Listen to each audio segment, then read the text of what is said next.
session of the chapter the state government. Today we will discuss about legislative council, then we will move towards state executive, the governor and the real executive chief minister. We will discuss about the appointment process of governor, the powers of a governor, then we will discuss about the appointment process of a chief minister and then powers of a chief minister. First of all, legislative council. It is known as Vidhan Parishad in Hindi. But my dear students, only some states of India have Vidhan Parishad. It is just like our union legislature. In our union legislature, we have two houses. Our union legislature is Parliament and it has two houses. One is Lok Sabha, the House of the People, and another one is Rajya Sabha. Okay? In the same way, some states of India like Bihar, Kerala, Andhra Pradesh, Uttar Pradesh have Vidhan Parishads.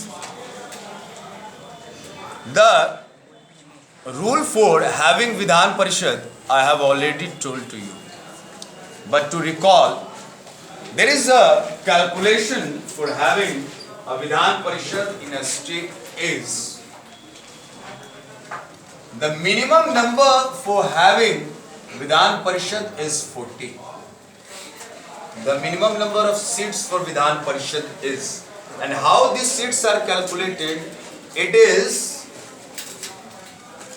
total number of MLAs in that state multiplied by 1/3. कहने का मतलब है बेटा, उसी राज्य में विधान परिषद हो सकता है जिस राज्य के सारे विधायकों की संख्या का 1/3 कम से कम 40 हो, कम से कम 40 हो या 40 से कम नहीं होना चाहिए। अधिकतम तो खैर ज्यादा हो सकता है, अधिकतम तो मान के चलिए कि यूपी में 400 एमएलए होते हैं, तो इसका 1/3 आप निकालोगे कितना होगा?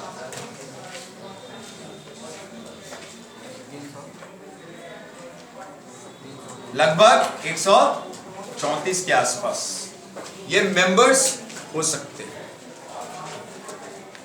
अपने बिहार का भी आप निकाल सकते हैं। हमारे बिहार में 243 एमएलएज हैं, आप निकाल सकते हैं। विधान परिषद का गठन जब उस राज्य की विधानसभा के 2/3 बहुमत, जो राज्य की विधानसभा है उसके 2/3 बहुमत इस प्रस्ताव को पास कर देते हैं कि राज्य में विधानसभा का भी गठन होना चाहिए, उसके बाद उस प्रस्ताव को लोकसभा और उसके बाद राष्ट्रपति के पास मंजूरी के लिए भेजा जाता है।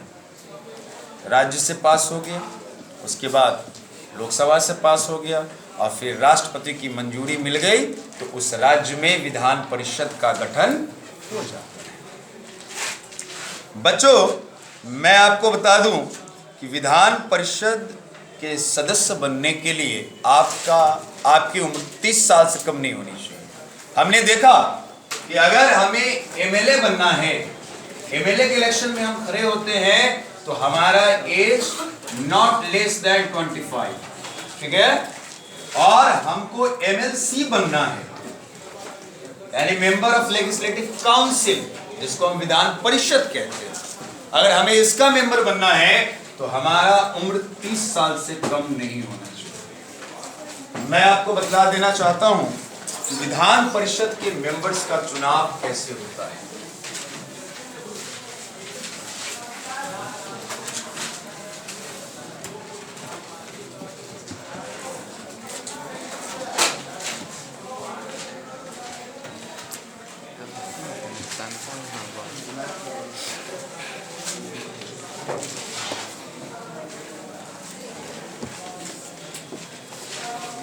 जो टोटल मेंबर्स होते हैं उनमें से कुछ मेंबर्स को गवर्नर नॉमिनेट करते हैं। ये ऐसे लोगों को नॉमिनेट करते हैं जो अच्छे साहित्यकार हों, वैज्ञानिक हों, अच्छे खिलाड़ी हों राज्यसभा की तरह। कुछ मेंबर्स का जो चुनाव है वो ग्रेजुएट लोग करते हैं, जो ग्रेजुएट होते हैं वो चुनाव करते हैं। कुछ मेंबर्स का चुनाव गवर्नमेंट टीचर्स करते हैं। कुछ मेंबर्स का चुनाव लोकल गवर्नमेंट के स्टाफ करते हैं। जैसे अभी होने वाला जो विधान परिषद का चुनाव बिहार में होने वाला है उसमें स्थानीय निकाय के लोग चुनाव करेंगे, यानी मुखिया, वार्ड पार्षद, पंचायत समिति सदस्य, जिला परिषद सदस्य मिलकर चुनेंगे। ठीक है बच्चों, ये है 1/12 सीट, टोटल सीट का 1/12 को डायरेक्टली गवर्नर अपॉइंट करते हैं। 1/6 को जिस सीट से खड़े हुए हैं, जैसे हम लोग तिरहुत स्नातक निर्वाचन क्षेत्र में आते हैं, इसमें आता है वैशाली जिला, मुजफ्फरपुर जिला, सीतामढ़ी जिला और शिवहर जिला। अब इस स्नातक निर्वाचन क्षेत्र में इन चारों जिलों के जो ग्रेजुएट होंगे, जिन्होंने बीए या बीएससी किया होगा, वो वोट देंगे। सिर्फ वही वोट दे सकते हैं, आम आदमी वोट नहीं देंगे। 1/6 सीट पर चुनाव जो होता है उसमें वोट देते हैं बेटा जो गवर्नमेंट टीचर्स, जो सरकारी टीचर्स, वो वोट देते हैं। और 1/3 सीट पर लोकल गवर्नमेंट, स्थानीय निकाय के लोग चुनाव करते हैं। जो मैंने बताया ना आपको, अभी जो चुनाव होने वाला है उस पर स्थानीय निकाय के लोग चुनेंगे। और बचा 1/3 सीट पर एमएलए चुनते हैं। 1/3 सीट के सदस्यों का चुनाव एमएलए करते हैं। Is it clear? Yes sir. बच्चों, लेजिस्लेटिव काउंसिल के जो मेंबर होते हैं वो 6 वर्षों के लिए चुने जाते हैं।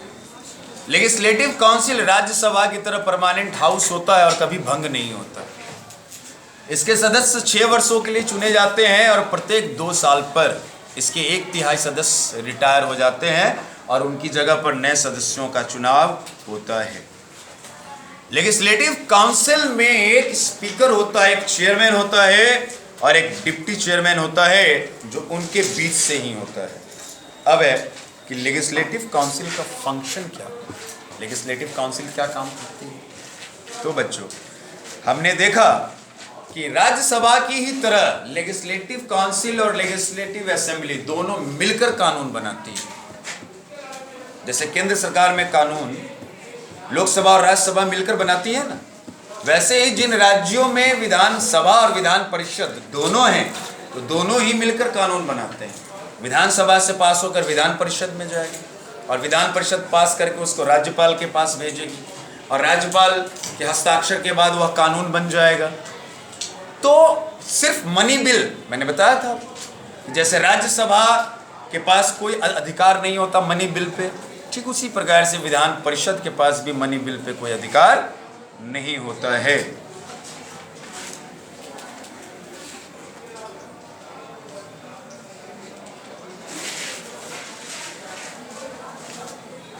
यद्यपि राज्यसभा के पास ऑर्डिनरी बिल को रोकने का पावर होता है, मनी बिल को छोड़ के ऑर्डिनरी बिल को अगर राज्यसभा पास ना करे तो वो बिल कानून नहीं बनेगा, पर विधान परिषद को यह पावर नहीं है। विधान परिषद ऑर्डिनरी बिल को भी नहीं रोक सकती है, हाँ सुझाव दे सकती है कि इसमें आप बदलाव कीजिए। अब ये विधान परिषद की मर्जी पर है कि उसमें बदलाव करे या ना करे, ना भी करे तो वो बिल लॉ बन जाएगा। पर लेजिस्लेटिव काउंसिल के पास ये पावर है कि वो मेंबर्स को बुलाकर क्वेश्चन पूछ सके, मंत्रियों को बुलाकर क्वेश्चन पूछ सके, चीफ मिनिस्टर को बुलाकर क्वेश्चन पूछ सके। और बच्चों, आपके बिहार के चीफ मिनिस्टर जो है वो एमएलए नहीं है, एमएलसी है। आपके बिहार के chief minister Nitish Kumar legislative council के ही मेंबर हैं। अब है बच्चों स्टेट एग्जीक्यूटिव, गवर्नर जो होते हैं वो स्टेट एग्जीक्यूटिव के हेड होते हैं। वो head of the state, governor is the head of the state. सारा एडमिनिस्ट्रेशन उन्हीं के नाम पे होता है। अगर आपने कोई जमीन दान में देना है सरकार को तो आप गवर्नर के नाम से रजिस्ट्री कीजिएगा, चीफ मिनिस्टर के नाम से रजिस्ट्री नहीं होता। गवर्नर के नाम से रजिस्ट्री होता है। कोई भी कानून जब पास होता है राज्य में, वो गवर्नर के नाम से पास होता है। कोई भी टेंडर निकलता है, सरकारी टेंडर, तो वो निकालने वाले के नाम की जगह पर गवर्नर का नाम दिया जाता है। पर रियल एग्जीक्यूटिव जो होते हैं वो होते हैं चीफ मिनिस्टर और उनके council of ministers. Chief minister का एक काउंसिल होता है जिसमें मिनिस्टर्स शामिल होते हैं, और चीफ मिनिस्टर कोई भी डिसीजन उस काउंसिल ऑफ मिनिस्टर की एडवाइस पर लेते हैं। जैसे प्राइम मिनिस्टर का एक काउंसिल ऑफ मिनिस्टर होता है ना बच्चों, ठीक उसी प्रकार से चीफ मिनिस्टर का भी एक काउंसिल ऑफ मिनिस्टर होता है। मंत्रिमंडल, मंत्रियों का समूह, जो समूह चीफ मिनिस्टर को एडवाइस देते हैं। अब है गवर्नर बनने के लिए क्या योग्यता होनी चाहिए। तो गवर्नर बनने के लिए सबसे पहले भारत का नागरिक होना चाहिए, उनकी उम्र 35 साल से कम नहीं होनी चाहिए, और कभी ना कभी वो पार्लियामेंट के किसी हाउस के मेंबर रहे होने चाहिए। या तो वो लोकसभा के सदस्य रहे होने चाहिए या फिर राज्यसभा के सदस्य रहे होने चाहिए। जो कभी लोकसभा का सदस्य रहा होगा या जो कभी राज्यसभा का सदस्य रहा होगा, उसी का अपॉइंटमेंट गवर्नर के रूप में किया जा सकता है। आपने देखा कि आनंदीबेन पटेल गुजरात की मुख्यमंत्री थी ना, और उनको राज्यपाल बनाकर भेजा गया ना किसी राज्य में। कल्याण सिंह मुख्यमंत्री थे ना उत्तर प्रदेश के, और उनको राज्यपाल बनाकर भेजा गया था ना।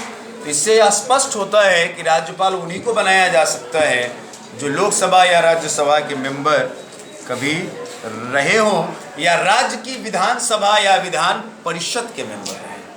या तो लोकसभा के मेंबर रहे, या फिर राज्यसभा के मेंबर रहे, या फिर किसी राज्य की विधानसभा के मेंबर रहे हों, या फिर किसी राज्य की विधान परिषद के member.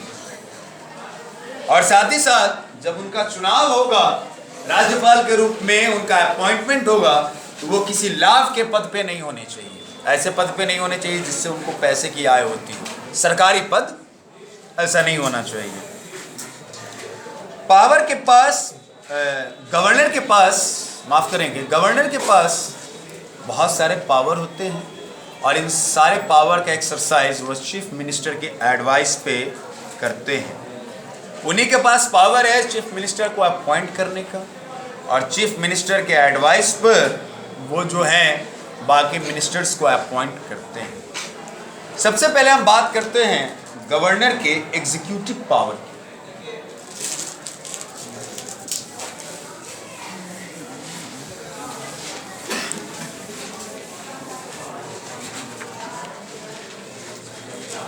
Powers of our governor. तो बच्चों सबसे पहले हम बात करते हैं एग्जीक्यूटिव पावर्स। एग्जीक्यूटिव यानी सरकार चलाने का क्या पावर होता है गवर्नर के पास। तो हम सभी जानते हैं सबसे पहले कि चुनाव के बाद जिस पार्टी को मेजॉरिटी मिलती है, उस पार्टी का नेता मुख्यमंत्री के रूप में अपॉइंट होता है ना। और उसको अपॉइंट कौन करते हैं? गवर्नर करते हैं। गवर्नर ये देखते हैं कि कौन सी पार्टी को सबसे ज़्यादा सीटें मिली हैं। जिस पार्टी को सबसे ज़्यादा सीटें मिली हैं, उसके नेता को वो चीफ मिनिस्टर के रूप में अपॉइंट करते हैं। उसके बाद बेटा कभी कभी राज्य में विषम परिस्थितियां उत्पन्न हो जाती हैं, राज्य में अराजकता हो जाती है, या कोई भी पार्टी सरकार बनाने की स्थिति में नहीं होती है, तो राष्ट्रपति के आदेश के अनुसार राष्ट्रपति शासन लगाया जाता है। और जब राष्ट्रपति शासन लगाया जाता है तो राज्यपाल ही सरकार को चलाते हैं। अब बच्चों राज्य में जो एडवोकेट जनरल होते हैं या पब्लिक सर्विस कमीशंस जो होते हैं, उनके चेयरमैन की नियुक्ति गवर्नर करते हैं। डिस्क्रिशनरी पावर,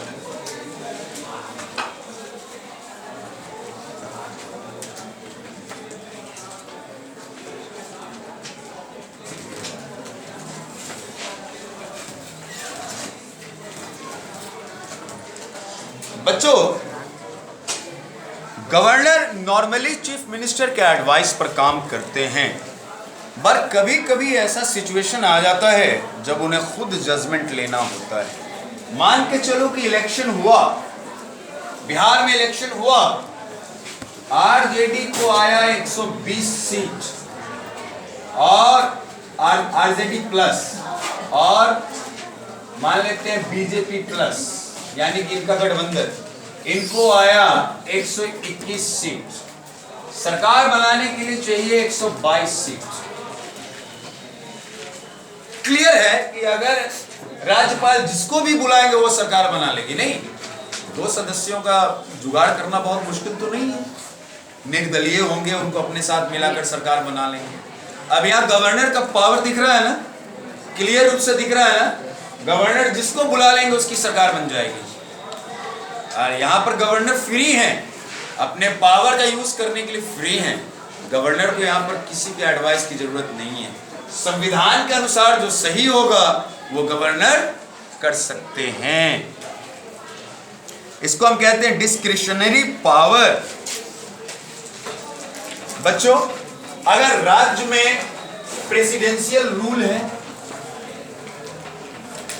राज्य में अगर राष्ट्रपति शासन है, तो उस समय सरकार से रिलेटेड सारे नियम कानून गवर्नर बनाते हैं। उस समय असेंबली तो नहीं होता, उस समय कोई विधानसभा और विधान परिषद तो नहीं होता जिससे कि किसी रूल को पास कराया जाए, किसी बिल को लॉ बनाया जाए। उस समय गवर्नर होते हैं, कोई भी लॉ बनाने के अधिकारी वो बना सकते हैं। दूसरा, अब अगला जो पावर है गवर्नर का, वो है, इन दोनों पावर को आपने समझ लिया?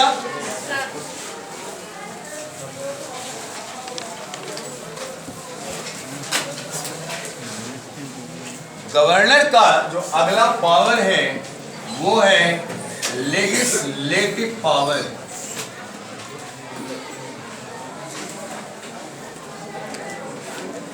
गवर्नर का अगला पावर लेजिस्लेटिव पावर है। चुनाव के बाद जब असेंबली की पहली सभा होती है, पहला सेशन होता है, सारे सदस्य बैठते हैं, तो गवर्नर वहां पर उन सदस्यों को एड्रेस करते हैं, उनको बतलाते हैं। और हर साल जब सेशन की शुरुआत होती है तो गवर्नर का वहाँ अभिभाषण होता है। बच्चों, अगर कोई भी बिल लेजिस्लेचर से पास किया गया हो तो गवर्नर के सिग्नेचर के बाद ही वो बिल लॉ बनता है। और स्टेट में जो यूनिवर्सिटीज होती है, उस यूनिवर्सिटीज के chancellor, governor chancellor of the universities होते हैं। जितने भी यूनिवर्सिटीज हैं उसके हेड गवर्नर होते हैं। यूनिवर्सिटीज से रिलेटेड सारे नियम कानून गवर्नर बनाते हैं।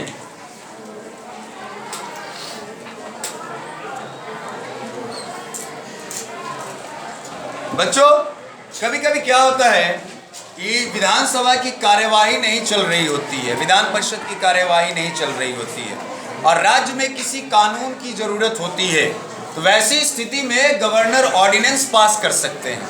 और वो ऑर्डिनेंस क्या बन जाता है? लॉ बन जाता है। वो ऑर्डिनेंस लॉ बन जाता है। अब बच्चों, फाइनेंशियल पावर, गवर्नर के पास कोई फाइनेंशियल पावर नहीं, मनी से रिलेटेड कोई पावर उनके पास नहीं होता।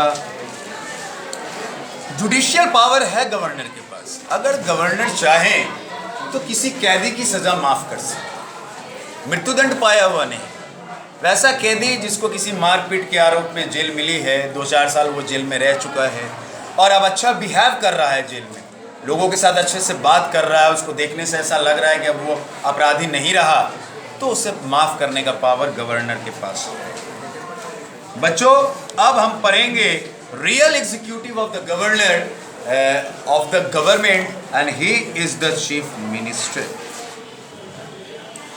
बच्चों, गवर्नर चीफ मिनिस्टर के एडवाइस पर ही सारा एक्शन परफॉर्म करते हैं। बाकी सारा तो नहीं, पर बहुत सारे एक्शंस चीफ मिनिस्टर के एडवाइस पर ही परफॉर्म करते हैं। अगर चीफ मिनिस्टर को लगे कि हम सरकार नहीं चला पाएंगे तो चीफ मिनिस्टर उनको कहते हैं कि सर आप राष्ट्रपति शासन लगा सकते हैं, सरकार को भंग कर सकते हैं। चीफ मिनिस्टर अपना इस्तीफा सौंपते हैं गवर्नर को, है ना। लेकिन राज्य का रियल हेड चीफ मिनिस्टर होता है। चीफ मिनिस्टर के लिए जरूरी है कि आप या तो एमएलए हों या फिर एमएलसी। अगर कोई इंसान एमएलए या एमएलसी भी नहीं है तो उसे भी चीफ मिनिस्टर बनाया जा सकता है, पर क्या करना होगा, 6 मंथ्स के अंदर उसको या तो एमएलए बन जाना होगा या फिर एमएलसी बन जाना होगा। 6 महीने के अंदर वो एमएलए या एमएलसी बन गया तो उसकी चीफ मिनिस्टर की कुर्सी बरकरार रहेगी, नहीं तो उसे इस्तीफा दे देना होगा। चीफ मिनिस्टर का पावर, तो बेटा चीफ मिनिस्टर जो होते हैं वो सरकार चलाते हैं, उस राज्य का पूरा एडमिनिस्ट्रेशन चलाते हैं, वो सारे मिनिस्टर्स के हेड होते हैं, वो सारे मिनिस्टर्स के काम को सुपरवाइज करते हैं। अगर चीफ मिनिस्टर रिजाइन कर दिए तो पूरी की पूरी सरकार का रिजाइन हो जाएगा, ये बात जान लीजिए। अगर चीफ मिनिस्टर ने इस्तीफा दे दिया तो पूरी की पूरी सरकार का इस्तीफा हो गया, ठीक है। अब उसी पार्टी के दूसरे लोग चीफ मिनिस्टर बन सकते हैं और दूसरी सरकार बनेगी, उस सरकार का इस्तीफा हो जाएगा। बच्चों, चीफ मिनिस्टर अपनी मिनिस्ट्री को डायरेक्ट करते हैं, उनको सुपरवाइज करते हैं, राज्य के एडमिनिस्ट्रेशन को सुपरवाइज करते हैं। अगर उनको लगे कि कोई मंत्री सही से काम नहीं कर रहा है तो उसकी जगह पर वो गवर्नर को सलाह देंगे कि इनको मंत्री से हटाकर दूसरे को मंत्री बनाया जाए, और सारे डिपार्टमेंट के काम को कोऑर्डिनेट करते हैं। अब बच्चों सबसे लास्ट में हम पढ़ेंगे काउंसिल ऑफ मिनिस्टर्स। सबसे लास्ट में हम पढ़ेंगे काउंसिल ऑफ मिनिस्टर्स, मंत्रिमंडल का समूह। बच्चों आप पहले से पढ़ते आए हैं कि जिस समय मोनार्की हुआ करता था, राजा का शासन हुआ करता था, उस समय में भी राजा को सलाह देने के लिए मंत्रियों का एक समूह होता था ना। राजा कोई भी फैसला लेते थे तो अपने मंत्रियों से सलाह मशविरा करते थे कि नहीं करते थे, और उनके सलाह मशविरे पर वो फैसले लेते थे। बच्चों कभी कभी तो ऐसा होता था कि वो मिनिस्टर्स राजा से ज़्यादा समझदार होते थे, वो मिनिस्टर्स राजा से ज़्यादा राजनीति को समझते थे, पर चूंकि राजा किसी राजा का बेटा होता था इसलिए वह राजा होता था, है ना बेटा। राज्य सरकार का जो शासन चलता है वो काउंसिल ऑफ मिनिस्टर के एडवाइस पर चलता है। Council of ministers chief minister को एडवाइस देती है और चीफ मिनिस्टर गवर्नर को एडवाइस देते हैं। गवर्नर भी काउंसिल ऑफ मिनिस्टर के एडवाइस पे काम करते हैं। चीफ मिनिस्टर खुद काउंसिल ऑफ मिनिस्टर के सदस्य होते हैं। चीफ मिनिस्टर भी काउंसिल ऑफ मिनिस्टर्स के सदस्य होते हैं। सरकार को अगर कोई फैसला लेना होता है तो काउंसिल ऑफ मिनिस्टर की एडवाइस के बाद फैसला लेते हैं। बच्चों आपके राज्य में अलग अलग डिपार्टमेंट्स हैं, health department, education department, police department, electricity department, water department, और सारे डिपार्टमेंट्स के मिनिस्टर्स हैं। पर कुछ मिनिस्टर्स जो होंगे इंपॉर्टेंट मिनिस्टर्स, वो काउंसिल ऑफ मिनिस्टर्स के सदस्य होंगे, ठीक है। ये काउंसिल ऑफ मिनिस्टर्स का ही काम होता है कि असेंबली में कोई बिल लाए, अगर राज्य में कोई कानून बनाना होता है ना, तो काउंसिल ऑफ मिनिस्टर्स असेंबली में बिल लाते हैं और वो बिल फिर क्या बनता है, लॉ बनता है। तो हम कह सकते हैं कि काउंसिल ऑफ मिनिस्टर्स का बड़ा इंपॉर्टेंट रोल होता है राज्य के एडमिनिस्ट्रेशन में। तो इस प्रकार से बच्चों स्टेट गवर्नमेंट का सेशन समाप्त हुआ। उम्मीद है कि आपने स्टेट गवर्नमेंट को समझा होगा। आपने अब यह समझ लिया होगा कि आपके राज्य का प्रशासन कैसे चलता है। अगर आप सारी सुविधाएं सरकार की पाते हैं, कोरोना का टीका आपको लगता है या किसी चीज़ का नियम कानून बनता है, तो ये कैसे बनता है, इसको कौन एग्जीक्यूट करता है। उम्मीद है आपने इस वीडियो को एंजॉय किया होगा। Thank you for watching.